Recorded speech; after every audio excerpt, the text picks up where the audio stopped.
Hi guys, Jay here again from Feynlab, and today we're talking about hybrid ceramic detailer.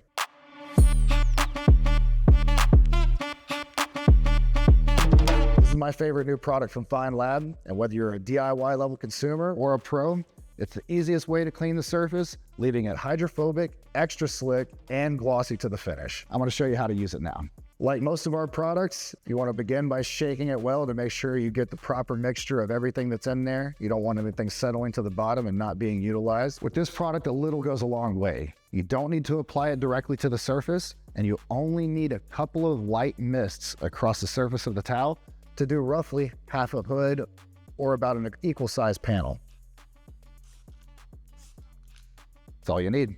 I like to wipe it, spreading it across the surface. Flip the towel to a dry side and buff it away to a clear finish.